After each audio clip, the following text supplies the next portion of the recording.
bronze medalist from Pyeongchang.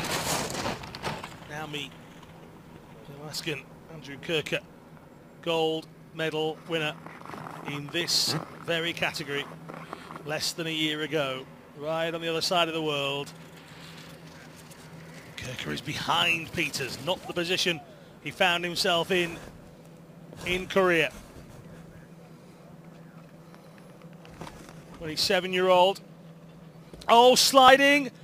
Really working hard to keep inside the gate, but that will be too much time lost.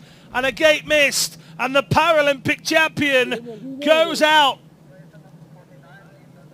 The reigning world champion goes out.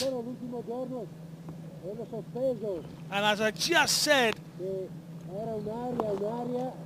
for Corey Peters, it's about getting down and getting a time. I thought Kurka was done here, but when he got through here, he couldn't turn quick enough. And then once he was airborne, there just wasn't enough course left to make a sharp left turn, and he knew it. And I am sure, absolutely sure, that Andrew Kurka will be furious.